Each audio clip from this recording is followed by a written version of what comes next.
menghadapi masalah lingkungan hidup, apalagi soal polusi udara, bukanlah terletak di dalam subsidi untuk mobil listrik. Yang pemilik mobil listriknya adalah mereka-mereka yang tidak membutuhkan subsidi. Betul? Fatwa itu pendapat. Fatwa bisa didebat.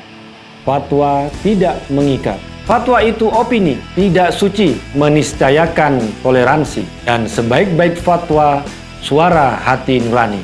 Inilah Fatwa Guntur Romli.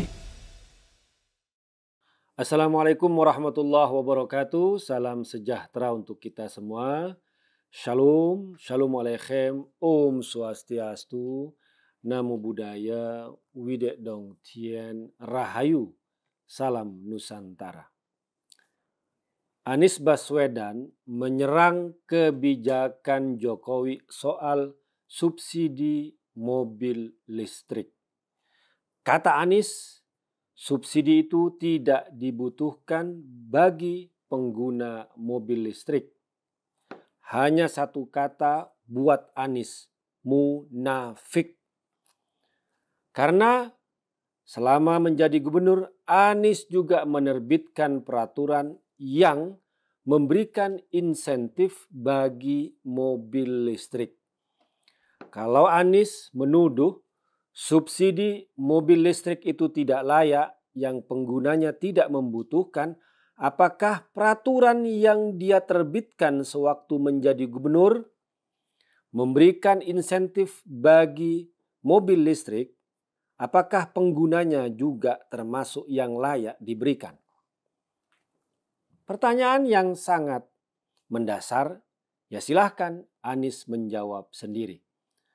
Selama menjadi gubernur, Anies memberikan insentif bagi mobil-mobil listrik dari pembebasan biaya, balik nama, ada keringanan untuk pajak, kemudian juga ada keistimewaan, keringanan untuk parkir, dan juga termasuk pembebasan dari peraturan ganjil genap alias GAGI di Jakarta. Peraturan yang diterbitkan Anies itu, insentif itu tujuannya menurut dia adalah untuk menarik minat masyarakat terhadap mobil listrik, agar mobil listrik diminati dan beralih masyarakat dari mobil-mobil yang menggunakan fosil, BBM, mengganti menjadi mobil yang berbasis baterai yang listrik. Jadi kalau tiba-tiba Anies sekarang menyerang kebijakan pemerintah Jokowi yang mensubsidi mobil listrik, maka itu menunjukkan kemunafikan pada Anies Baswedan. Kemudian kata dia subsidi itu tidak layak diberikan pada pengguna mobil listrik yang menurutnya dari golongan orang yang mampu. Yang bisa kita ajukan, kemunafikan itu lebih nampak ketika Anies malah menggelar balapan mobil listrik Formula E. Emang balapan listrik itu buat siapa? Wong itu ditonton oleh orang-orang yang mampu, yang bisa membeli tiket, bukan orang nggak mampu. Dan juga pembalapnya itu dibayar, berasal dari luar negeri, tidak ada pembalap yang ada di Indonesia. Jadi balapan mobil listrik itu untuk siapa? Nah, ini yang selalu kita tegaskan dan ini sering kita bicarakan di Cokro TV ini, bahwa balapan Formula E mobil listrik itu hanya untuk memanjakan mereka yang ada di kalangan atas. Bukan orang yang tidak mampu, ya kita hanya menjadi penonton, sementara mereka yang balapan dengan mobil yang mahal ya dibayar. Dan ingat bahwa anggaran untuk Formula E awalnya itu triliunan, kemudian karena ada COVID, kemudian menjadi ratusan miliar dengan kehebohan yang terjadi, dan saat ini masih diusut oleh KPK. Jadi kalau Anies bicara soal subsidi mobil listrik itu tidak layak atau tidak tepat, maka balapan Formula E, balapan mobil listrik lebih tidak layak, bahkan sekarang terkait dengan kasus korupsi. Jadi ini lagi-lagi menunjukkan kemunafikan Anies Baswedan.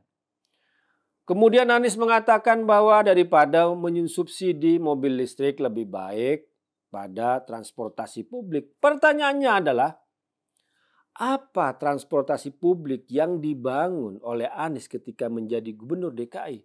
LRT tidak ada sama sekali. Tidak ada pembangunan transportasi publik yang dilakukan oleh Anies.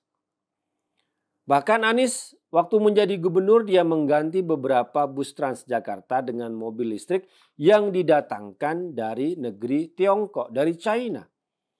Ya, pendukung Anies kan sering teriak-teriak asing dan aseng. Tapi ternyata gubernurnya ya tetap juga tergantung kepada mobil-mobil listrik yang didatangkan dari Tiongkok, ya, dari China. Pertanyaannya, apakah itu sudah cukup untuk mengurangi polusi udara dan pencemaran udara? Hanya mengganti bus-bus Transjakarta dengan bus-bus listrik? Tentu saja tidak.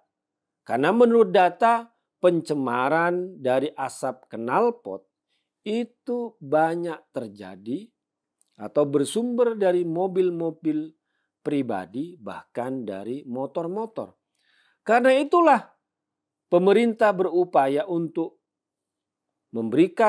membangkitkan minat masyarakat terhadap mobil listrik dan motor listrik dengan memberikan subsidi agar terjadi perubahan gaya hidup yang sebelumnya masyarakat menggantungkan pada kendaraan-kendaraan bermotor yang berbasis kepada BBM ke mobil-mobil listrik agar terjadi pengurangan yang drastis terhadap pencemaran udara dan polusi udara khususnya yang ada di Jakarta.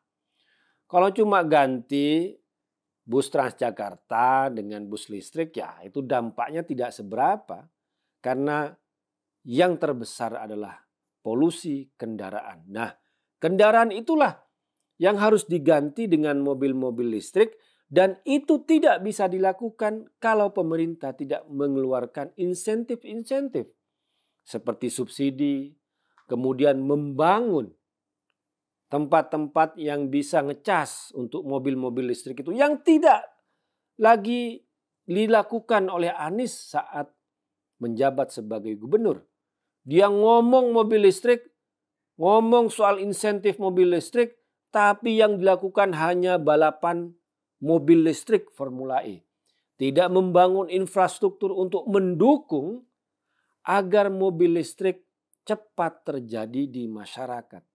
Nah, yang dilakukan oleh pemerintah Jokowi adalah langkah yang tepat bagaimana menarik minat masyarakat, kemudian mengganti mobil-mobil yang berbasis pada BBM menjadi mobil listrik dengan memberikan subsidi, dengan memberikan insentif, dengan membangun infrastruktur yang mendukung mobil listrik itu. Dan tentu saja kalau minat ini semakin besar, tentu saja lapangan pekerjaan, kemudian pembangunan mobil-mobil listrik, pabrik-pabriknya, baterai-baterainya yang akan membuka lapangan pekerjaan di Indonesia. Karena itu, subsidi mobil listrik hanyalah awal, hanyalah insentif pertama.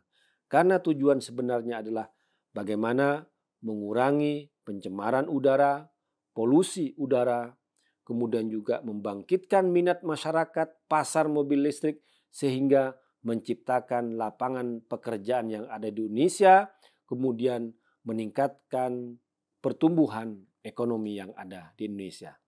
Jadi, apa yang dilakukan oleh Anies menyerang kebijakan pemerintah Jokowi soal subsidi mobil listrik sebenarnya membuka kemunafikan Anies Baswedan soal mobil listrik. Demikian, wassalamualaikum warahmatullahi wabarakatuh.